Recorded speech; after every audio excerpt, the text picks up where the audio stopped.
QD. Today, while we are getting in our hot girl walk, we're going to talk about manifestation, because to me, it has nothing to do with magic. It is all about shifting your identity, but you really need to understand what you're going up against. And the best analogy that I have, which is kind of hilarious, let me take a step off this, is getting into a new identity is kind of like jumping in a river and trying to swim upstream. So your identity is built over time, and it is just the collection of beliefs and assumptions you've gathered from life experiences.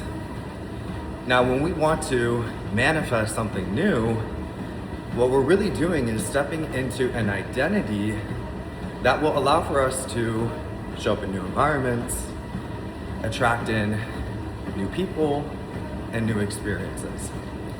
The aspect that's like a river is all of the evidence you have gathered to support whatever your current belief system is. And so when we try to shift our identity, I want you to imagine it's like a very fast downstream river. And this is where people say to be delusional. You know, you want to create a life that you want, be delusional. It's not actually being delusional. When we start to affirm something new, I am rich, I am successful, I have the relationship that I desire. If the current belief system we're operating from has tons of evidence that logically would make those statements feel delusional, then that's exactly what it is. It's not that it's delusional, it's that you're in an identity that doesn't support that experience, which is to the same effect trying to jump into a river that is going downstream, and all you have is your arms and your legs to try to swim against the current. So manifestation is very, very logical. It's not magical.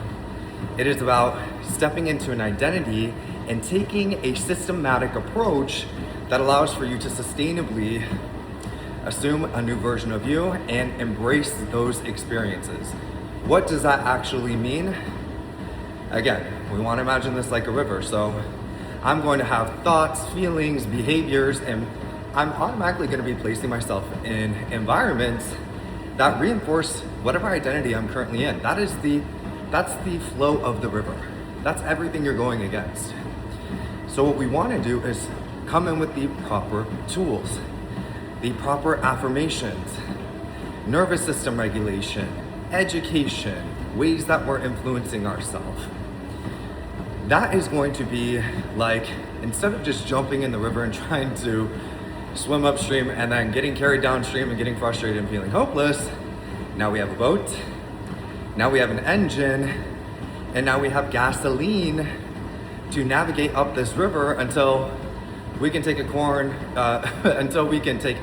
turn towards a river that's going in the direction that we desire.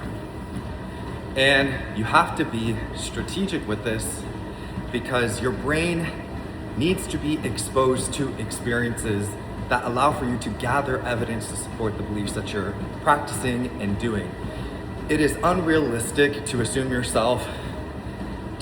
that you're just going to jump into a new identity, a new way of operating, thinking, feeling, behaving, when you have 10, 20, 30 years of evidence to support opposite beliefs. Does that mean it's impossible? No. That just means the approach you take is important. It should make sense. You should have a system in place. So manifestation is not magic.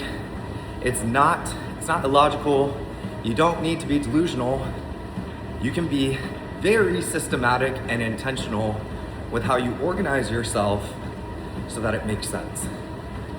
And that starts with adopting healthy beliefs, regulating yourself, exposing yourself to positive influences, and then deliberately placing yourself in new environments that support this new identity and gathering evidence to support this new way of operating. If you can do that, you are going to become limitless. The only thing is that really stops people is they don't understand what they're up against, and they're often